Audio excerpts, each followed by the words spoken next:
If you want to play SNES games on your PC, I recommend the SNES 9X. It's the classic emulator that everyone's been using for years.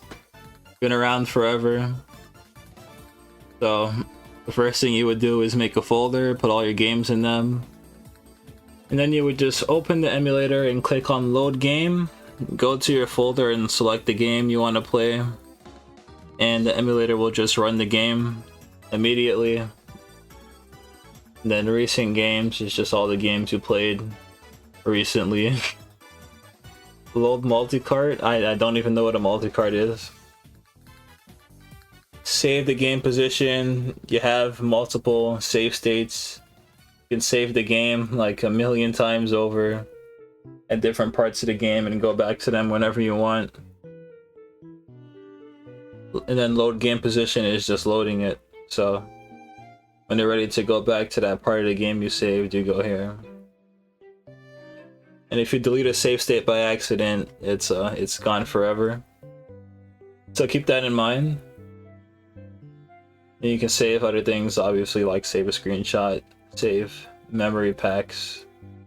You can see the ROM information, play movies, record stuff. Then when the game is running, you can pause it. You can choose to pause when inactive, which is when the window is not selected. Like if I do that, the game's gonna pause. And you can download hacks for your games. You could patch ROM files online. So if you want to change the language of a game, you can do that too. There's more settings. There's autosave. There's skip frames, skip rendering, rewind buffer size, anything you want to do.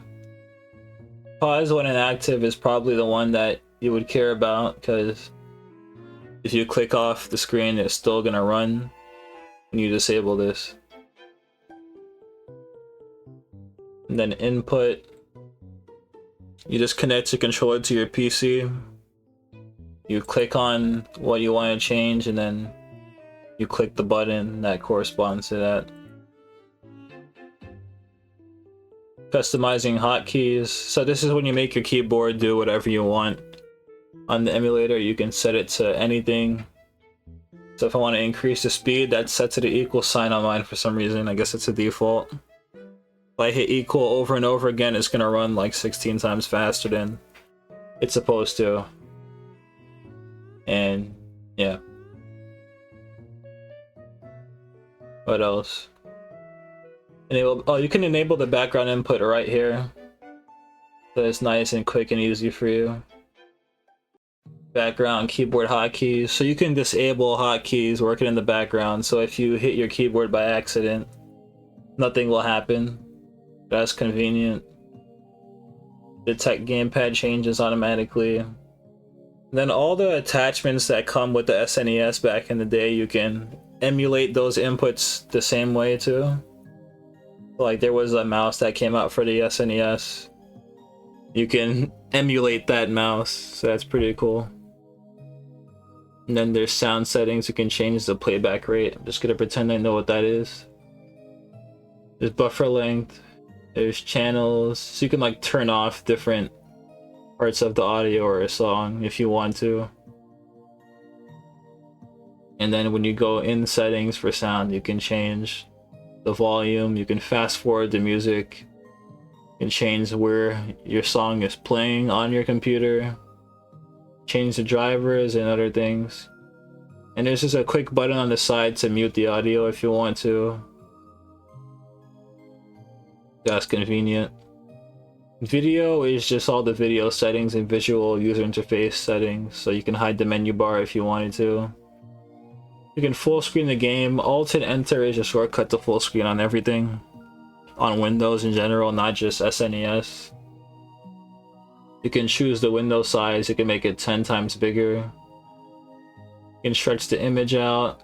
Maintaining the aspect ratio is the best thing to do, so you can make the window any size you want and the game will still look the way it's supposed to. No idea what bilinear filtering is. I'm gonna skip that. You can show the frame rate if you want. It's always gonna run at 59 to 60 001 frames per second no matter what. Display configuration. What is it? I'm not even sure what that does. I guess it just displays how you have the video settings. This is where you go to do all your cheats. You know, it can automatically search cheats for you. It can apply the cheats for you automatically. Which I never used, but it's there. Net play, you can connect to the server and play with people online. And that's it. That's everything about the SNES emulator. Thanks for watching.